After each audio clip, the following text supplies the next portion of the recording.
Nous allons voir ici comment effectuer des opérations sur les fractions rationnelles. Tout d'abord, pour additionner ou soustraire des fractions rationnelles, il faut en premier lieu mettre les fractions sur un dénominateur commun.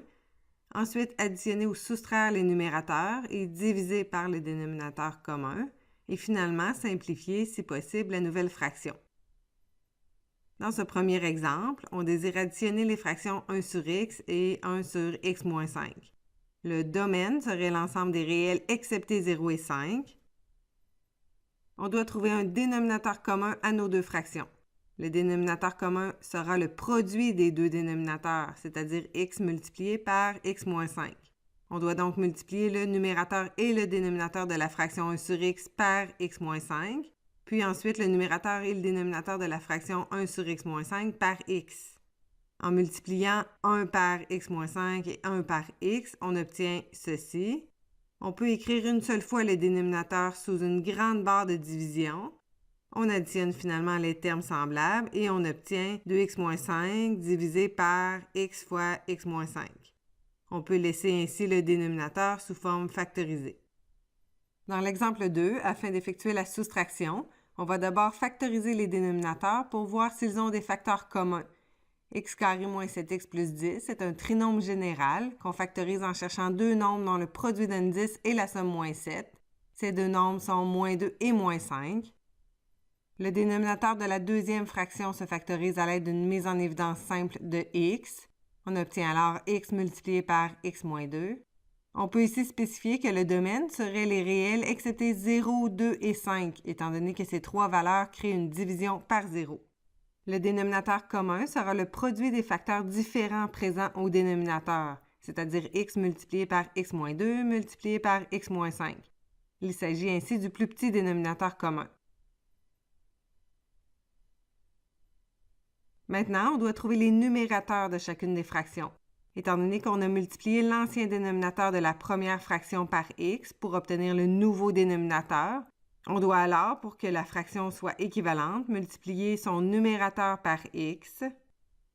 Même procédé pour la fraction à droite de la soustraction. Si on a multiplié le dénominateur par le facteur x moins 5, on doit multiplier également le numérateur par x moins 5.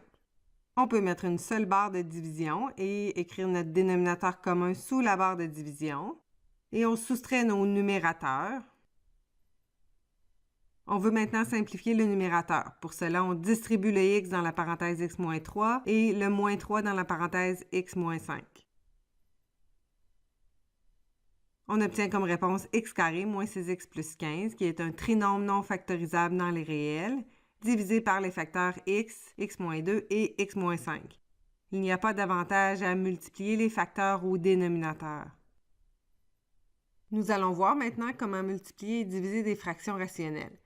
Premièrement, pour multiplier deux fractions, on multiplie les numérateurs entre eux et les dénominateurs entre eux. Par exemple, a sur b multiplié par c sur d donne ac divisé par bd. Deuxièmement, pour diviser deux fractions, on multiplie la première fraction par l'inverse de la deuxième. Donc, a sur b divisé par c sur d donne a sur b multiplié par d sur c. À l'exemple 3, pour multiplier les deux fractions, il faut normalement multiplier les numérateurs entre eux et les dénominateurs entre eux. Pourtant, il est préférable ici de d'abord factoriser chaque polynôme afin de voir s'il n'y aurait pas des facteurs qui se simplifieraient. X carré moins 1 se factorise comme une différence de carré, ce qui donne x moins 1 multiplié par x plus 1, et 25 moins x carré est aussi une différence de carré qui donne 5 moins x multiplié par 5 plus x. De 3x moins 15, je peux mettre 3 en évidence, et x carré plus x moins 2 donne x plus 2 multiplié par x moins 1. On peut prendre le soin de donner le domaine avant de simplifier. Chacune des valeurs qui cause une division par 0 doit être exclue du domaine. Le domaine sera donc les réels, sauf moins 5, moins 2, 1 et 5. Donc maintenant, pour effectuer la multiplication, on multiplie les numérateurs entre eux, ce qui nous donne 3 fois x moins 1 fois x plus 1 fois x moins 5. Au dénominateur, je vais sortir moins 1 de la première parenthèse. Donc 5 moins x donne moins 1 multiplié par moins 5 plus x, c'est-à-dire moins entre parenthèses x moins 5, et je multiplie ensuite tous les facteurs du dénominateur. Je vais maintenant simplifier en divisant à la fois le numérateur et le dénominateur par x-1 ainsi que par x-5. Je vous fais remarquer qu'on a le droit de diviser par x-1 et par x-5 parce que les valeurs de x qui annulent ces facteurs, c'est-à-dire 1 et 5, ne font pas partie du domaine. La réponse sera donc moins 3 multiplié par x plus 1 divisé par x plus 5 fois x plus 2. À l'exemple 4, le x est divisé par 1. Je vais multiplier par l'inverse, c'est-à-dire par 1 sur x. Donc, je multiplie les numérateurs entre eux ainsi que les dénominateurs. Ça va nous donner 1 divisé par x fois x moins 4. Le domaine ici serait les réels, excepté 0 et 4. L'exemple 5 demande un peu plus de manipulation algébrique. Je vous conseille de vous débarrasser d'abord de la division en multipliant par l'inverse de la deuxième fraction. On va ensuite factoriser 16y2 moins 25x2 et 8y plus 10x afin de voir si des simplifications sont possibles. 16y2 moins 25x2 donne 4y moins 5x multiplié par 4y plus 5x. Et 8y plus 10x donne 2 multiplié par 4y plus 5x. Étant donné qu'on a une variable x et une variable y ici, le domaine s'exprime différemment. Donc, x ne doit pas être égal à 0 et 4y plus 5x non plus ne doit pas être égal à 0. C'est-à-dire que 4y doit être différent de moins 5x, donc y différent de moins 5x sur 4.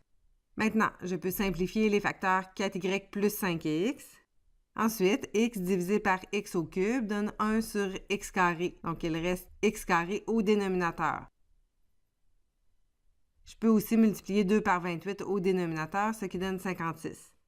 En divisant par 7 à la fois le numérateur et le dénominateur, on obtient comme réponse 4y moins 5x divisé par 8x carré.